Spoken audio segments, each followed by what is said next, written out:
की बात है कि आप सभी प्यारे प्यारे बच्चों को जेमा सारथी यूट्यूब चैनल के माध्यम से जेक बोर्ड क्रैश कोर्स के रूप में आप सबों को हिंदी का भी क्लास रेगुलर चल रही है, जिसमें एमसीक्यू प्रश्नों पर बात कर रहे हैं।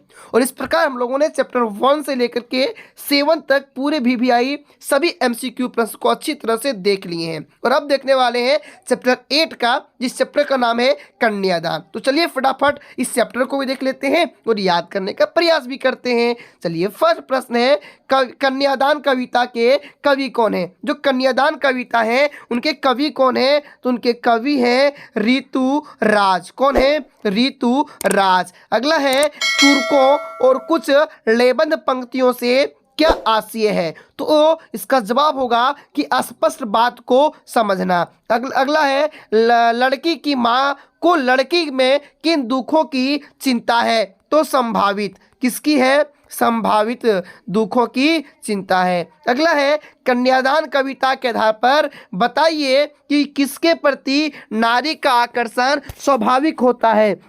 तो जो नारी होती है ना, वह वस्त्र और आभूषण के पीछे में ज़्यादा भागती है, यानी वस्त्र और आभूषण के प्रति उसका क्या होता है? आकर्षण स्वाभाविक होता है। किसका होता है? तो स्त्रियों का, औरतों का। किसकी ओर? तो वस्त्र और आभूषणों की ओर। अगला प्रश्न मेरे प्यारे बच्चों, कन्यादान कविता के आधार पर लड़की की विशेषता बताइए। तो इसका जवाब होना चाहिए कि गुरुजी, कन्यादान कविता जो है ना, उसमें लड़की की विशेषता बताई गई है।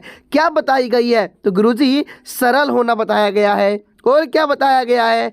भोली होना बताया गया है। और क्या होना बताया गया है? मासूम होना बताया गया है। तो इसका जवाब होगा गुरुजी, इनमें से सभी होगा। अगला है, माँ ने बेटी को क्या सीख दी है? माँ ने बेटी को क्या सीख दी है? तो माँ ने अपनी बेटी को सीख दी है कि अन्याय का विरोध करना। क्या करना है? अन्याय का विरोध करना है। और क्या करना है? स्वयं को कमजोर मत समझना। और क्या किया है? वस्त्र और आभूषणों के मोह से दूर रहने की। यानी इसका जवाब होगा गुरुजी, इसका सही जवाब होगा इनमें से सभी। इनमें से सभी। अगला है, माँ के लिए अंतिम पूंजी कौन है? मेरे प्यारे बच्चों, बताओ ना कि माँ की अंतिम पूंजी कौन है? तो जवाब होगा गुरुजी, माँ के लिए अंतिम पूंजी जो होती है ना, उसकी बेटी होती है, उसकी पुत्री होती है। अगला है, पाठिका थी वह धुंधले प्रकाश की, या घुंघले प्रकाश का प्रतीकात्मक अर्थ क्या है? तो अस्पष्ट सुख है। क्या है? अस्पष्ट सुख है। अगला प्रश्न है, कन्यादान कविता के आधार पर बताइए कि स्त्री जीवन का बंधन किसे कहा गया है? तो स्त्री जीवन का जो बंधन कहा गया है ना, वह वस्त्र और आभूषणों को कहा गया है। किसको? वस्त्र और आभूषणों को कहा गया है। अगला है, माँ ने बेटी को किस पर मोहित ना होने की शिक्षा देती है?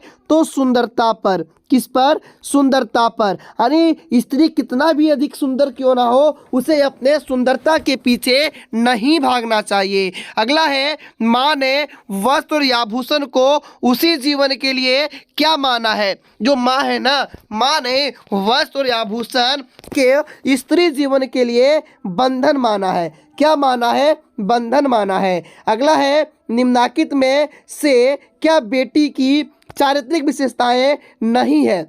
ऑप्शन है, जीवन के कटु आयार्थ से या अनभिज्ञ, मानसिक रूप से या परिक्व, सरल हृदय, जीवन की चुनौतियों का प्रति सजग। तो मेरे प्यारे बच्चों, इसका सही जवाब होगा जीवन की चुनौतियों के प्रति सजग। अगला है, लड़की को किसका अनुभव नहीं था? तो लड़की को दुख का अनुभव नहीं था। दुख का अनुभव नहीं था। जब तक बेटी अपने पिताजी के घर रहता है, उसे किसी प्रकार कोई दुख नहीं होता है, लेकिन जब बेटी ससुराल जाती है ना, उस वक्त उसे दुख का कोई अनुभव नहीं होता है। अगला है, कन्यादान कविता के माध्यम से बताइए कि माँ से अपनी बेटी को किसमें न आने की सीख दी है? तो झूठी प्रशंसा में। किसमें? झूठी प्रशंसा में। किसमें? झूठी प्रशंसा में। अगला प्रश्न है, कन्यादान करते समय किसका दुख वास्तविक था? जब पिताजी कन्यादान कर रहे थे उस समय किसका दुख वास्तविक था? तो माँ का दुख। किसका दुख? माँ का दुख वास्तविक था। अगला है लड़की जैसी दिखाई मत देना से क्या तात्पर्य है? इससे तात्पर्य है कि बेटी तुम लड़की हो पर लड़की से दिखाई मत देना, मतलब सबके सामने दुर्बलता का प्रदर्शन मत करना, ये मत दिखाना कि हम कमजोर हैं, आत्ममुग्ध ना होना, अपनी सुंदरता पर खो मत जाना, बंधनों में बांध लेना, यानी इनमें से। तो इसका सही जवाब होगा मेरे प्यारे बच्चों, क्या होगा? तो आपका जवाब होना चाहिए कि गुरुजी, इसका सही आंसर होगा सबके सामने दुर्बलता का प्रदर्शन मत करना, मतलब नहीं करना। अगला है कन्यादान कविता के माध्यम से समाज की किस बुराई का पता चलता है?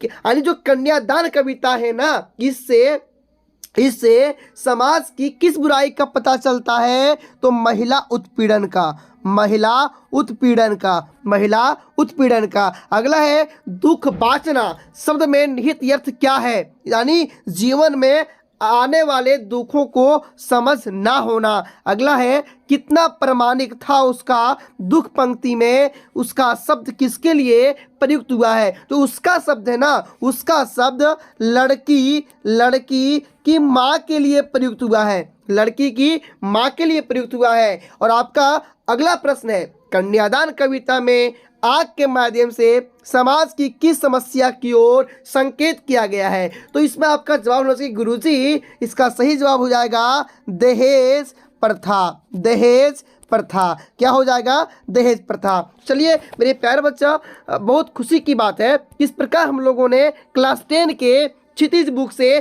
चैप्टर 1 से लेकर के 8 तक सभी VVI प्रश्न को हम लोगों ने क्या कर लिया है? कर लिया है। अब हम लोग बात करने वाले हैं, अब हम लोग क्या करने वाले हैं? नेक्स्ट चैप्टर को देखने वाले हैं। तो इससे पहले आप सबको से एक छोटा सा निवेदन क्या है कि अगर वीडियो अच्छा लगे तो अपने दोस्तों के साथ शेयर करना है। क्यों? क्योंकि हमने सुना है कि बांट के पढ़ने से ज्ञान बढ़ता है, पाठ के पढ़ने से ज्ञान बढ़ता है। साथ ही साथ एक अपना प्यारा सा अपने गुरुजी के लिए कमेंट कर दीजिएगा, और अगर आप हमारे चैनल पर नए होंगे तो सब्सक्राइब भी कर लीजिएगा, और साथ ही साथ जेमा सारथी YouTube channel and coaching centre के बारे में अपने दोस्तों के साथ अधिक से अधिक चर्चा करें। चलिए फिर मिलते अगले वीडियो में, तब तक मन लगाकर आज कीजिए, पढ़िए, अपने एग्जाम की तैयारी कीजिए।